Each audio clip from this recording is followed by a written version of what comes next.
إن الحمد لله نحمده ونستعينه ونستغفره ونعوذ بالله من شرور أنفسنا ومن سيئات أعمالنا من يهده الله فلا مضل له ومن يضلل فلا هادي له وأشهد أن لا إله إلا الله وحده لا شريك له وأشهد أن محمدا عبده ورسوله أما بعد فإن خير الحديث كتاب الله وخير الهدي هدي محمد صلى الله عليه وسلم وشر الأمور محدثاتها وكل محدثة بدعة وكل بدعة ضلالة وكل ضلالة في النار. أعوذ بالله من الشيطان الرجيم. بسم الله الرحمن الرحيم.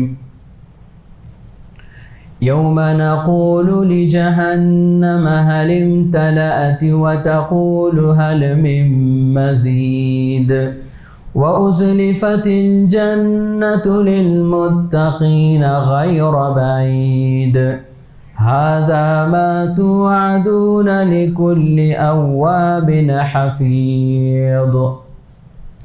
من خشي الرحمن بالغيب وجاء بقلب منيب ادخلوها بسلام ذلك يوم الخلود لهم ما يشاءون فيها ولدينا مزيد وكم أهلكنا قبلهم من قرن هم أشد منهم بطشا فنقبوا في البلاد هل من محيص. إن في ذلك لذكرى لمن كان له قلب أو ألقى السمع وهو شهيد. ولقد خلقنا السماوات والأرض وما بينهما في 6 أيام وما مسنا من لغوب فاصبر على ما يقولون وسبح بحمد ربك قبل طلوع الشمس وقبل الغروب ومن الليل فسبحه وأدبار السجود واستمع يوم ينادي المناد من مكان قريب يوم يسمعون الصيحة بالحق ذلك يوم الخروج. إنا نحن نحيي ونميت وإلينا المصير. يوم تشقق الأرض عنهم سراعا ذلك حشر علينا يسير. نحن أعلم بما يقولون وما أنت عليهم بجبار فذكر بالقرآن من يخاف وعيد. وقال تبارك وتعالى وما جعلنا لبشر من قبلك الخلد أفإن مت فهم الخالدون كل نفس ذائقة الموت ونبلوكم بالشر والخير فتنة وإلينا ترجعون. وقال تبارك وتعالى أينما تكونوا يدرككم الموت ولو كنتم في بروج مشيدة. وقال تبارك وتعالى قل إن الموت الذي تفرون منه فإنه ملاقيكم ثم تردون إلى عالم الغيب والشهادة فينبئكم بما كنتم تعملون رب اشرح لي صدري ويسر لي أمري واحلل عقدة من لساني يفقهوا قولي رب زدني علما۔ محترم حاضرین جمعہ، قابل احترام ماؤں اور بہنوں، خطبہ مسنونہ کے بعد میں نے آپ کے سامنے قرآن مجید کی 3 مختلف سورتوں کی 4 آیتیں تلاوت کی ہیں۔ جو آیتیں میں نے آپ کے سامنے پڑھی ہیں، ان چاروں آیتوں میں انسان کے ابدی انجام، ہر انسان کے حتمی انجام سے یہ چاروں آیتیں بحث کرتی ہیں، اور صرف انسان ہی نہیں بلکہ اس روئے زمین پر جتنی مخلوقات ہیں، جتنے جاندار بسے ہیں، ان کا آخری حتمی اور ابدی انجام جسے ہم اور آپ موت کہتے ہیں، یہ چاروں آیتیں اسی انجام سے بحث کرتی ہیں۔ میں نے آپ کے سامنے سب سے پہلے سورۃ الانبیاء کی ایک آیت کریمہ تلاوت کی۔ اس آیت کریمہ میں اللہ تبارک و تعالی نے پیارے نبی صلی اللہ علیہ وسلم کو خطاب کر کے کہا کہ وَمَا جَعَلْنَا لِبَشَرٍ مِّن قَبْلِكَ الْخُلْدَ، اے پیغمبر، ہم نے آپ سے پہلے کسی نبی کو، کسی انسان کو ہمیشہ کی زندگی نہیں عطا کی۔ وَمَا جَعَلْنَا لِبَشَرٍ مِّن قَبْلِكَ الْخُلْدَ أَفَإِن مِّتَّ فَهُمُ الْخَالِدُونَ، آپ کی موت کا تذکرہ کرنے والے، آپ کے موت کا انتظار کرنے والے وہ لوگ سوچیں کہ کیا انہیں نہیں مرنا ہے؟ کیا وہ اس دنیا کے اندر ہمیشہ رہیں گے؟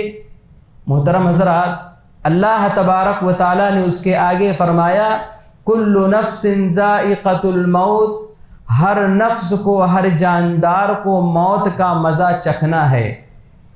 وَنَبْلُوكُمْ بِالشَّرِّ وَالْخَيْرِ فِتْنَةً، اور اللہ تبارک و تعالیٰ نے کہا کہ ہم تمہیں بطور آزمائش کے طور پر بھلائی اور برائی میں مبتلا کرتے رہتے ہیں۔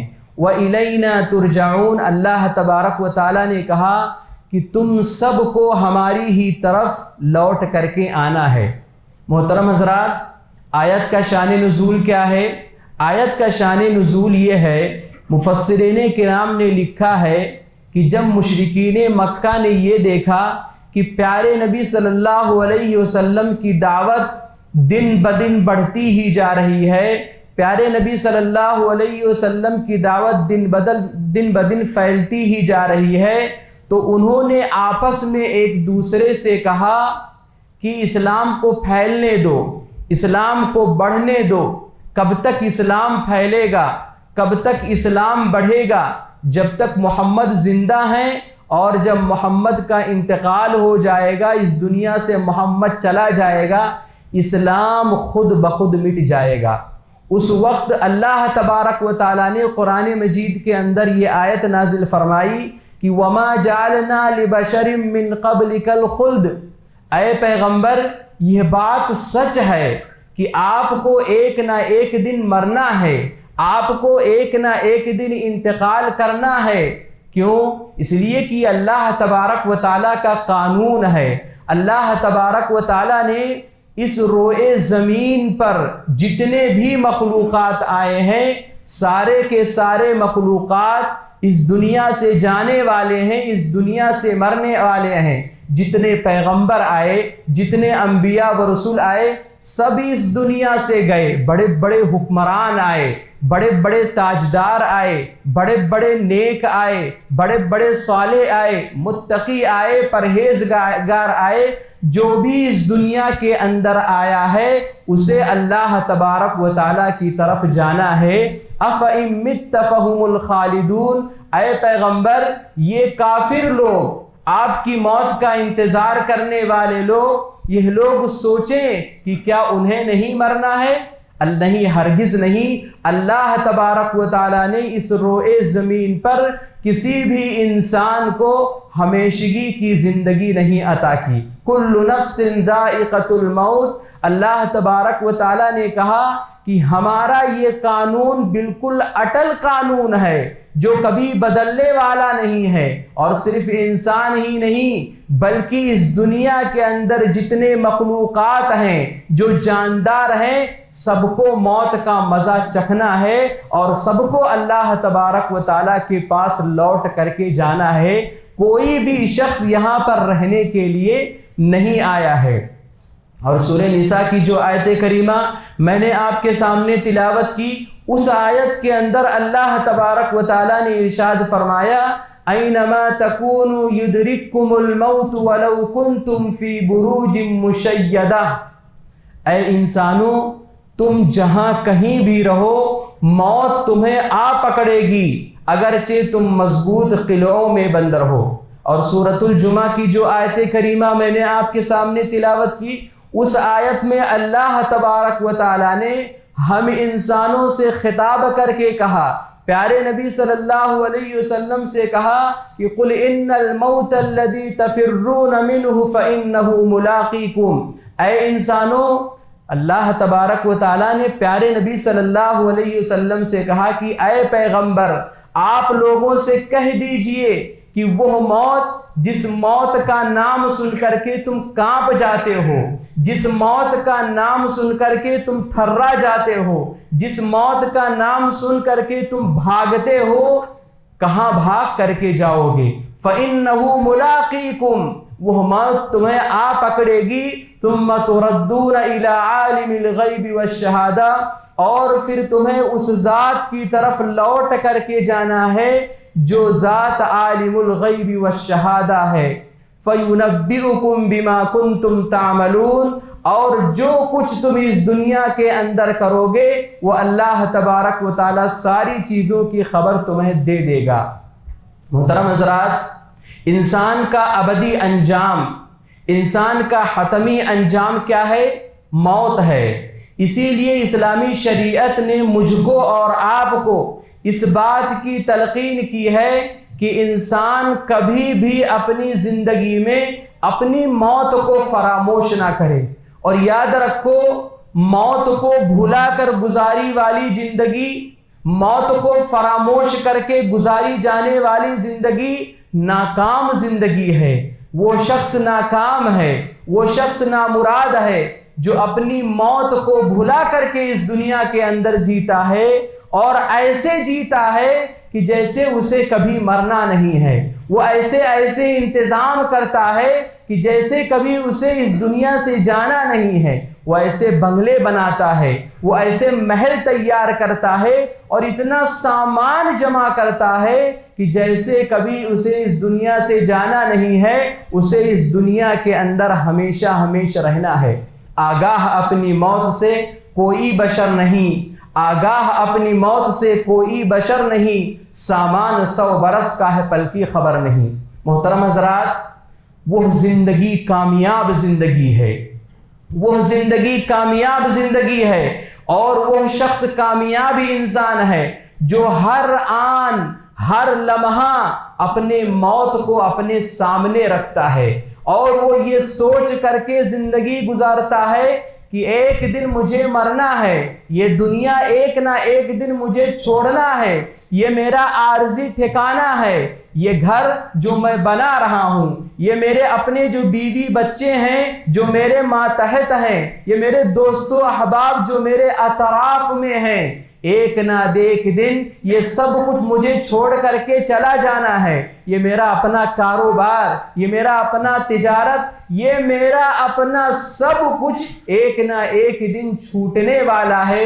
یاد رکھو، جو انسان، جو مسلمان اس تصور سے زندگی گزارتا ہے وہی شخص کامیاب ہوتا ہے۔ اسی لیے پیارے نبی صلی اللہ علیہ وسلم نے ایک حدیث کے اندر ارشاد فرمایا کہ اکثروا ذکر ہادم اللذات، لوگوں لذتوں کو ختم کرنے والی چیز موت کو یاد رکھو۔ کیوں؟ اس لیے کہ یہ موت تمناؤں کو ختم کر دیتی ہے، آرزوؤں کو ختم کر دیتی ہے، خواہشوں کو ختم کر دیتی ہے، اور حقیقت میں جہاں موت کا تذکرہ آ جائے، جہاں موت کی یاد آ جائے، وہاں زندگی بدمزہ ہو جاتی ہے۔ انسان ہزار نعمتوں میں رہتے ہوئے جب اسے موت کی یاد آتی ہے تب پھر کیا ہوتا ہے؟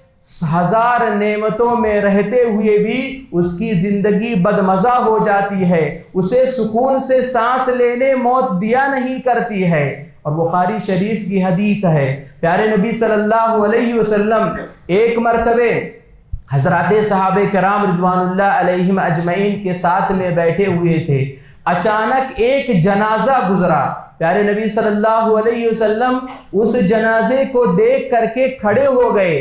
کیوں؟ اس لیے کہ پیارے نبی صلی اللہ علیہ وسلم حضرات صحابہ کرام رضوان اللہ علیہم اجمعین کو موت کی عظمت کو بتانے کے لیے کھڑے ہوئے تھے، موت کی وحشت کو بتانے کے لیے کھڑے ہوئے تھے، موت کی دہشت کو بتانے کے لیے کھڑے ہوئے تھے۔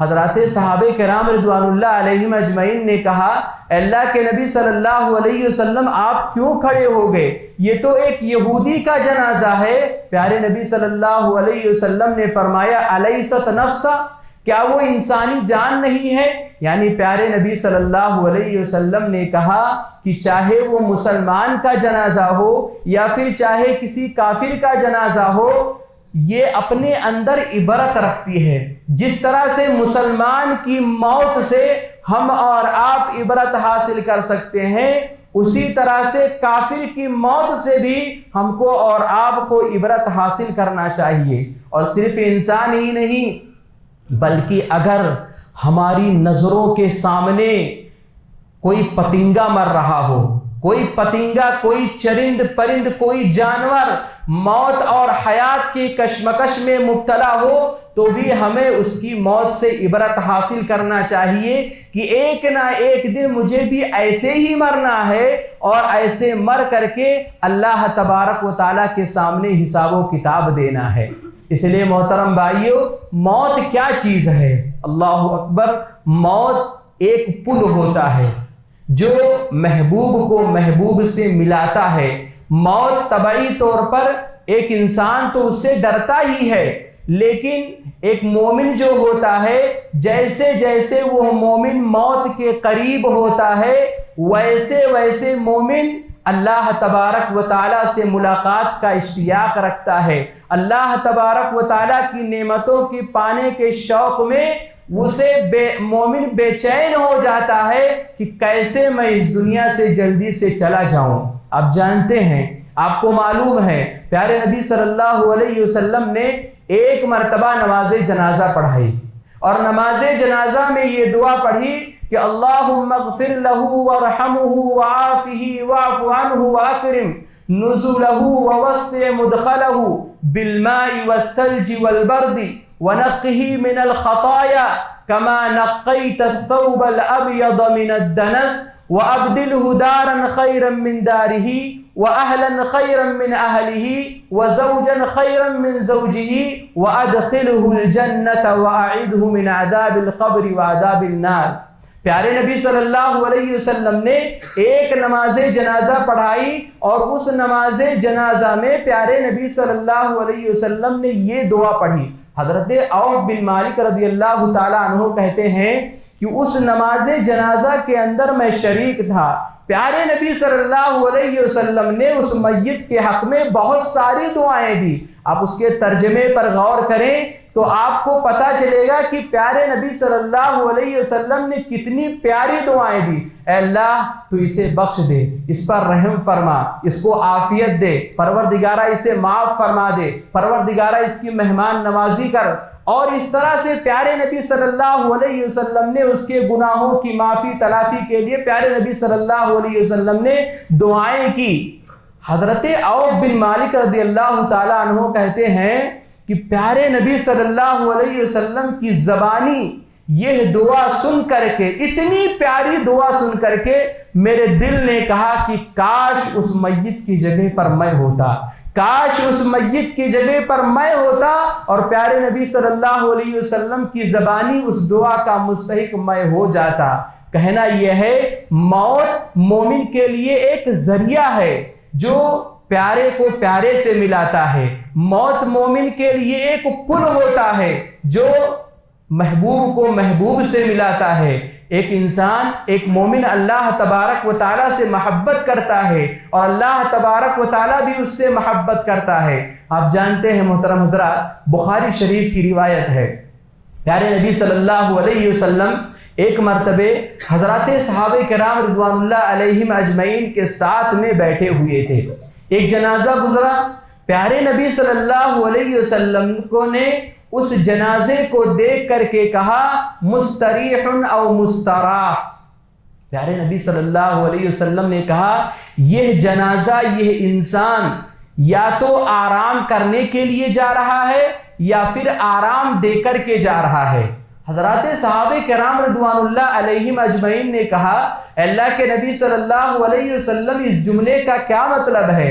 مستریح اور یا مستراح کا کیا مطلب ہے؟ پیارے نبی صلی اللہ علیہ وسلم نے فرمایا کہ ایک مومن انسان جب اس دنیا سے انتقال کرتا ہے تو وہ آرام کرنے کے لیے جاتا ہے۔ دنیا کے اندر عبادت کر کر کے اپنے آپ کو تھکایا ہوا ہوتا ہے، رب کی بندگی میں، رب کی عبادت میں اپنے آپ کو تھکا تھکا کر کے اب وہ انسان، وہ مسلمان، وہ مومن ایک ایسے آرام کی منزل کی طرف جا رہا ہے جہاں جنت اور جنت کی نعمتیں اس کا استقبال کر رہی ہیں۔ مستریحن کا مطلب یہ ہے کہ ایک مومن انسان جب اس دنیا سے انتقال کرتا ہے تو وہ آرام کرنے کے لیے جاتا ہے۔ اسی لیے تو حدیث کے اندر آتا ہے کہ جب مومن کا جنازہ ہوتا ہے اور لوگ اسے جب اپنے کندھوں پر اٹھائے ہوئے ہوتے ہیں تو مومن تو وہ جنازہ بولتا ہے، وہ مومن جنازہ کہتا ہے کہ اے میرے گھر والوں مجھے جلدی سے یہاں سے لے کر کے چلو، مجھے تم لوگ اپنے گھر کے اندر مت روکو، مجھے میرے منزل تک پہنچانے میں جلدی کرو۔ اور پیارے نبی صلی اللہ علیہ وسلم نے فرمایا کہ مستراح کا مطلب یہ ہوتا ہے کہ یہ انسان آرام دے کر کے جا رہا ہے۔ اس کا مطلب کیا ہے؟ اس کا مطلب یہ ہے کہ جنازہ اگر کافر ہوتا ہے، عاصی ہوتا ہے، نافرمان ہوتا ہے، بے نمازی ہوتا ہے، اسلامی شریعت کی مخالفت کرنے والا ہوتا ہے تو یہ جنازہ، یہ انسان، یہ شخص اس دنیا کے اوپر ایک بوجھ ہوتا ہے، اس دنیا کے اوپر ایک مصیبت ہوتا ہے، اس دنیا، اس کائنات کے لیے ایک پریشانی کا باعث ہوتا ہے، اور جب اس کا انتقال ہو جاتا ہے تو کائنات کو آرام مل جاتی ہے۔ آپ غور کریں کہ پیارے نبی صلی اللہ علیہ وسلم نے یہ نہیں کہا کہ عاصی کافر نافرمان کی موت سے صرف انسانوں کو آرام ملتا ہے، یہ نہیں کہا، بلکہ پیارے نبی صلی اللہ علیہ وسلم نے یہ کہا کہ پوری کائنات کو آرام ملتا ہے، جانوروں کو آرام ملتا ہے، کیڑے مکوڑوں کو آرام ملتا ہے، چرند پرند کو آرام ملتا ہے، درختوں کو آرام ملتا ہے، کائنات کی جتنی چیزیں ہیں ساری چیزوں کو آرام ملتا ہے۔ کب؟ جب ایک کافر کی موت ہوتی ہے، ایک عاصی اور نافرمان کی موت ہوتی ہے۔ اسی لیے قرآن مجید کہتا ہے فَمَا بَكَتْ عَلَيْهِمُ السَّمَاءُ وَالْأَرْضُ۔ جب ایک کافر کا انتقال ہوتا ہے، ایک عاصی اور نافرمان کا انتقال ہوتا ہے تو اس کے انتقال پر نہ تو آسمان روتے ہیں اور نہ ہی زمین روتی ہے، لیکن اگر ایک مومن کا انتقال ہوتا ہے، ایک اچھے مسلمان کا انتقال ہوتا ہے تو ساری کائنات روتی ہے، پوری کائنات روتی ہے۔ اس لیے محترم بھائیوں، ایک انسان کو چاہیے کہ ایک انسان اس دنیا کے اندر آیا ہے تو اپنی موت کو یاد رکھے۔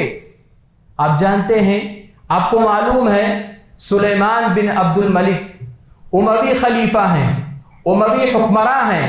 انہوں نے ابو حازم سے پوچھا، ابو حازم ایک بہت بڑے بزرگ گزرے ہیں۔ سلیمان بن عبد الملک نے ابو حازم سے پوچھا کہ ابو حازم یہ بتاؤ، ہم بادشاہوں کے دلوں میں، ہم مالداروں کے دلوں میں، ہم حکمرانوں کے دلوں میں موت کا خوف اس قدر کیوں ہوتا ہے؟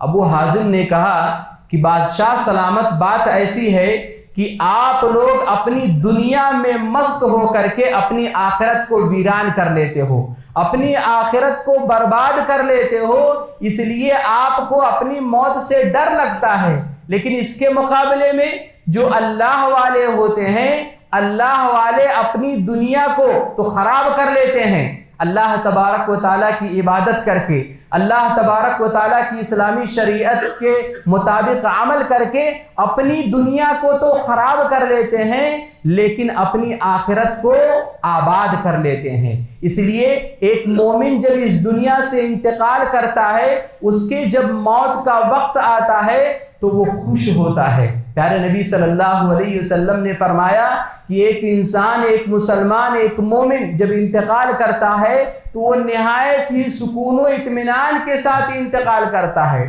آپ جانتے ہیں، آپ کو معلوم ہے، حضرت سعد بن ابی وقاص رضی اللہ تعالیٰ عنہ کون ہیں؟ جلیل القدر صحابی ہیں، مشہور صحابی ہیں، پیارے نبی صلی اللہ علیہ وسلم کے رشتے میں ماموں لگتے ہیں، اور یہ مستجاب الدعوات تھے۔ یہ کسی بھی معاملے میں دعا کرتے تھے، اللہ تبارک و تعالیٰ ان کی دعا کو قبول فرما لیتا تھا۔ اور اللہ تبارک و تعالیٰ ان کی دعا کو قبول کیوں نہ کرے؟ پیارے نبی صلی اللہ علیہ وسلم نے حضرت سعد بن ابی وقاص رضی اللہ تعالیٰ عنہ کے حق میں یہ دعا کی تھی کہ پروردگارہ، یہ جس بھی معاملے میں دعا کریں، پروردگارہ تو ان کی دعا کو قبول فرما لینا۔ حضرت سعد بن ابی وقاص رضی اللہ تعالیٰ عنہ کے موت کا وقت جب قریب آیا تو ان کا جو بیٹا تھا مصعب، وہ رو رہے تھے۔ حضرت سعد بن ابی وقاص رضی اللہ تعالیٰ عنہ نے کہا کہ بیٹا کیوں رو رہے ہو؟ کیوں رو رہے ہو؟ بیٹے نے کہا کہ ابو جان، بات ایسی ہے کہ آپ سکرات کے عالم میں مبتلا ہیں، موت کی تکلیف میں آپ مبتلا ہیں، اور آپ کو تکلیف ہو رہی ہے، آپ اس دنیا سے جانے والے ہیں، آپ اس دنیا سے رخصت ہونے والے ہیں، اس لیے رو رہا ہوں۔ حضرت سعد بن ابی وقاص رضی اللہ تعالیٰ عنہ نے کہا کہ بیٹے مت رو، مت غم کرو، مت پریشان ہو۔ کیوں؟ اس لیے کہ تمہارے باپ کو اللہ تبارک و تعالیٰ کبھی عذاب نہیں دے گا۔ وَإِنَّنِي مِنْ أَهْلِ الْجَنَّةِ، اس لیے کہ پیارے نبی صلی اللہ علیہ وسلم نے مجھے جنتی ہونے کی بشارت دی ہے۔ اور آپ جانتے ہیں، آپ کو معلوم ہے کہ پیارے نبی صلی اللہ علیہ وسلم نے ایک مجلس میں 10 حضرات صحابہ کرام رضوان اللہ علیہم اجمعین کو جنت کی بشارت دی تھی۔ ان میں سے ایک صحابی حضرت سعد بن ابی وقاص رضی اللہ تعالی عنہ ہیں۔ کہتے ہیں کہ بیٹا رو مت، اللہ تبارک و تعالی کبھی مجھے عذاب نہیں دے گا۔ اس لیے ایک مومن کو چاہیے کہ ایک مومن اس دنیا کے اندر جب تک رہے وہ اللہ تبارک و تعالیٰ سے ڈرتا رہے، اللہ تبارک و تعالیٰ سے خوف کھاتا رہے، اس کی عبادتیں کرتا رہے، اور جب موت کا وقت قریب آئے تو امید کا پہلو غالب ہونا چاہیے، خوف کا پہلو غالب ہونا چاہیے، محبت کا پہلو غالب ہونا چاہیے۔ اسی لیے پیارے نبی صلی اللہ علیہ وسلم نے ایک حدیث کے اندر ارشاد فرمایا کہ تم میں سے کوئی شخص نہ مرے اس حال میں کہ وہ اللہ تبارک و تعالیٰ کے پاس اچھا گمان لے کر کے جا رہا ہو، اچھا حسن ظن لے کر کے جا رہا ہو، اور اس تصور سے جا رہا ہو کہ اللہ تبارک و تعالیٰ میرے گناہوں کو معاف فرما دے گا۔ پیارے نبی صلی اللہ علیہ وسلم نے مومنوں کو ایک بہت بڑی بشارت دی کہ ایک مومن جب اس دنیا سے انتقال کا اس کا وقت آئے تو وہ اللہ تبارک و تعالیٰ سے خوف کھائے، اللہ تبارک و تعالیٰ سے ڈرے، اللہ تبارک و تعالیٰ کا جو محبت ہے اس کا پہلو اس کے اندر غالب ہونا چاہیے، اور یہ امید رکھنا چاہیے کہ اللہ تبارک و تعالیٰ ہمارے گناہوں کو معاف فرما دے گا، اللہ تبارک و تعالیٰ ہمارے خطاؤں کو معاف فرما دے گا۔ بخاری شریف کی روایت ہے، پیارے نبی صلی اللہ علیہ وسلم کے بارے میں آتا ہے کہ ایک انصاری نوجوان